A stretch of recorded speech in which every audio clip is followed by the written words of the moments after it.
After getting his first points in F1 at the British Grand Prix, Mick Schumacher has put himself in contention for the free seat at the Alpine F1 team. Additionally, Pierre Gasly has officially been ruled out due to contract obligations, and Max Verstappen finally gives his secrets to becoming one of the best drivers in F1.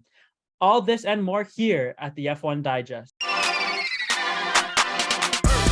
Hello, everybody. Tyson and here with the Formula One Digest. I'm joined by my co-host, Mark, reacting to some crazy news that Mick Schumacher has been declared a candidate or is in contention to be a candidate to replace Fernando Alonso at the at Alpine. This is according to Archie Griggs at express.co, and it's all over a bunch of F1 sites that Mick Schumacher is a potential guy who will race for Alpine in 2023. Right now, he would be a free agent, so to speak, in the F1 world. Mark, what does this mean if Mick Schumacher gets to drive at Alpine next year? Well, like I've been saying this entire time, I think this will really progress Mick further in his career. It'll obviously open up way more doors for him, as opposed to if he stays at the Ferrari Academy, which has both seats closed at the moment. So there's no possibility that he's going to get to the Ferrari seat in the next few years. And Alpine has been a team that's been looking on the upwards trajectory, kind of where we thought McLaren would be. So maybe in a couple of years, they could even be a title contending team. And if Mick can become or be their top prospect for this seat, I think it will do wonders for him and for Alpine, having two young up-and-coming drivers on their roster. Definitely. And so for any of you that may not know, Mick Schumacher is the son to Michael Schumacher, who is a 7-time world champion and is one of the greatest drivers to ever race in Formula One.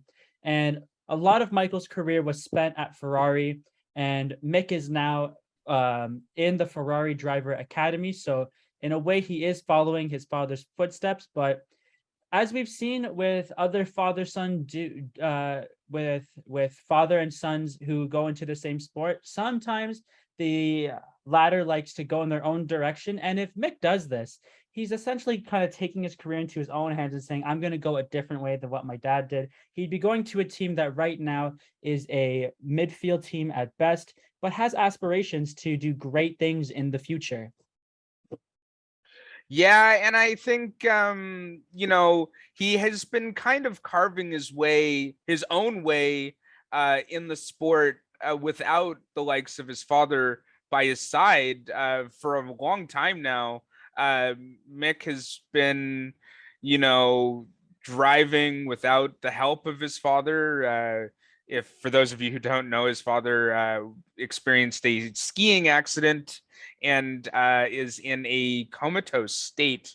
And yeah, so he's kind of been half, I don't necessarily want to follow in my father's footsteps, but, having some of that, family legacy has done him really good.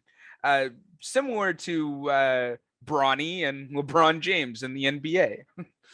Definitely. No. And it's interesting that Mick is now being considered to be a candidate to replace Fernando Alonso, because earlier this year, a lot of people thought that Pierre Gasly, a guy who is a French driver, their Alpine is a French brand.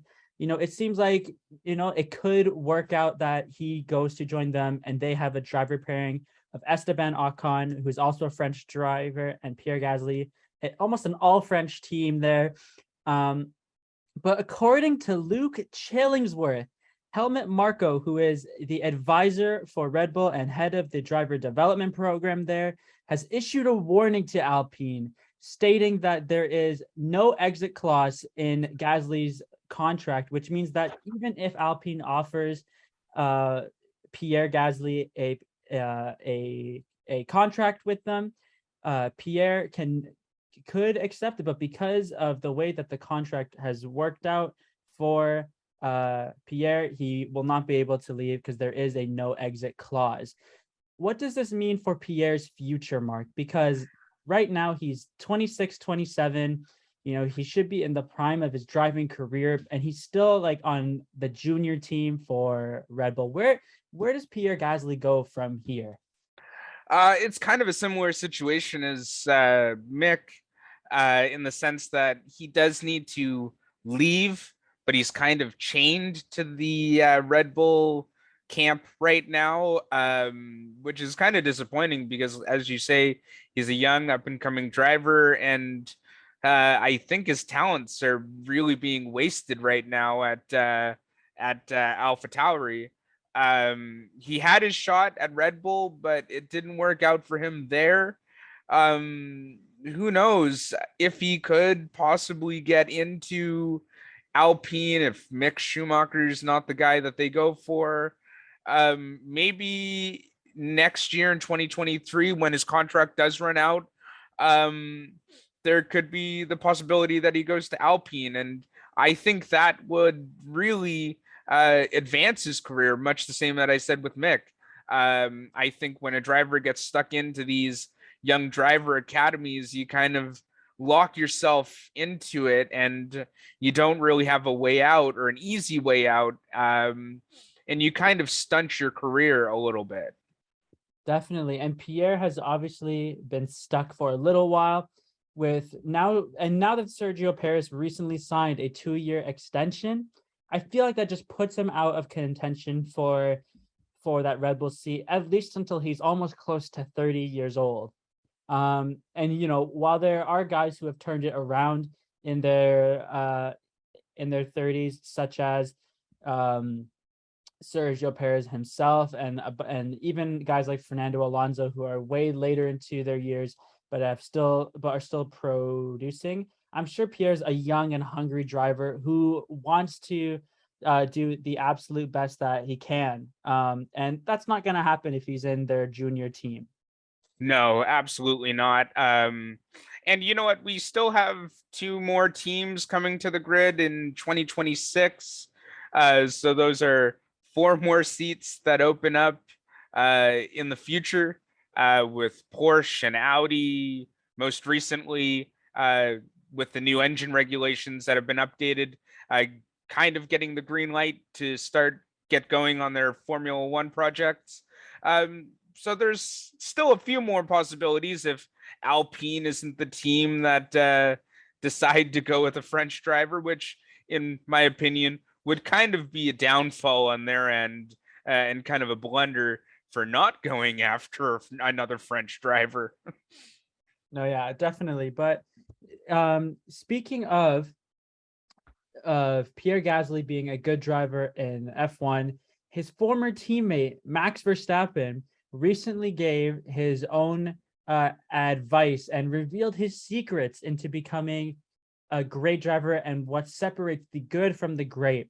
And Max Verstappen is probably right now the best guy to ask for driving advice, even if you're a student with his learner's license, because right now Max has been on a different level. And over the course of his career, Mark, and I'm sure that you'll agree with me, he has elevated his driving when the situation asked him to. And Max was recently quoted saying that when drivers come into play, it's when the conditions get tricky or the race asks of them to elevate their driving. And it's the guys that are able to do that, whether it be in the tricky conditions or just push for a little bit more points than their teammate or than another team. Those are the guys that are going to be more successful in Formula One, rather than the guys who are consistently good drivers but not champions.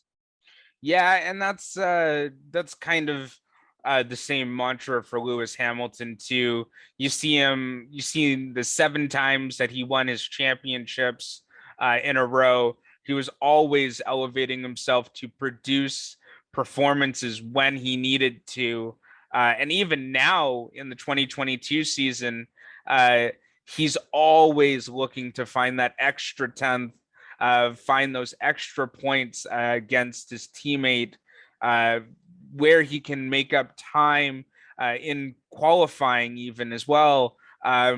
It's the difference between being a good driver and a great driver, and that's being able to just pull it out of the bag when you absolutely need to, when the cards aren't going your way. And that's when you can really show you can walk right through adversity and persevere through it. Definitely. And of course, we've seen it with Max recently, where he was P10 to start the Hungarian Grand Prix and managed to win the race by the end of it. Of course, that's not done by himself. His team was there to help support him, but at the end of the day, it's the driver and the car that need to cross the finish line, and Max got the job done. Like you said, Lewis last year, of course, went on a really great run from Brazil onwards towards the end of the season, where he was a couple points back, and it looked like Max had most of the momentum, and Lewis just took it right back and said, you know what, I'm gonna take it to the end. And they literally did take it to the very last lap of the last race of the season in 2021. And of course, it was heartbreak for Lewis, but he still showed why he's a 7-time world champion, because he drove like an absolute champ throughout those last few races. Yeah, absolutely. And they're the two greatest of all time right now in Formula One. Yeah, and the crazy part is that Max is just getting started at 24. We still probably have a good decade of Max Verstappen winning races and championships. Speaking of Max Verstappen and Red Bull, his former teammate, Daniel Ricciardo, has gone out to state that he still thinks he belongs in Formula One. This is from an article done by Michael Delaney, where as Daniel Ricciardo's future as a Grand Prix driver is kind of looking like it's coming to an end, Daniel has gone out and said that he still believes that he belongs in Formula One because of the intense highs and putting himself on the edge to win races and to get big points is what pushes him to become such a great driver. And it's the reward of just winning these races. And he believes that he still thrives off of it. And he is quoted saying, "I believe I still thrive off of it because I still believe I belong in Formula One and I can do it."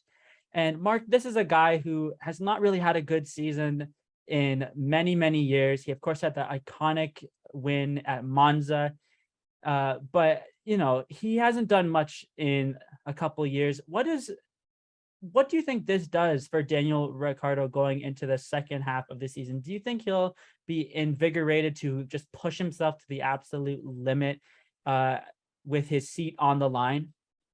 Yeah, I think he will try to push himself a little bit more in the second half of the season.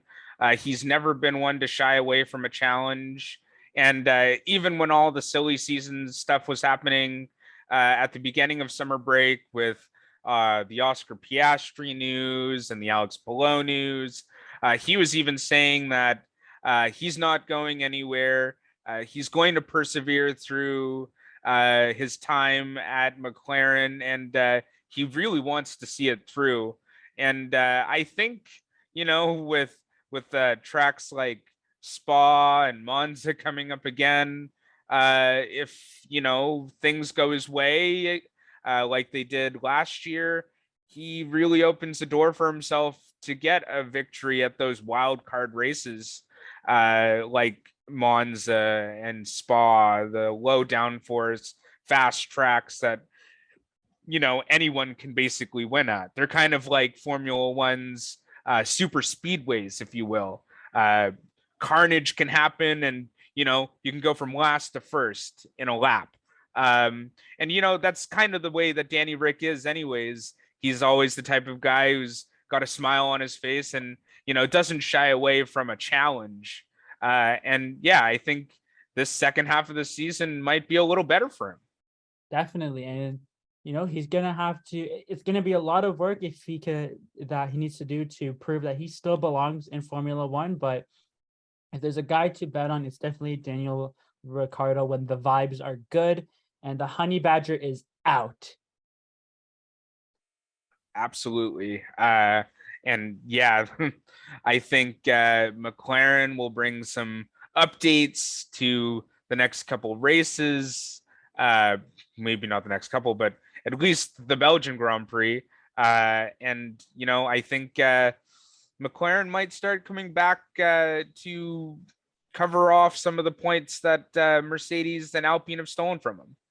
Definitely, definitely. But until then, guys, you guys are the best if you've made it this far. Don't forget to like, comment, subscribe. We appreciate all of the support, and we will see you guys in the next video.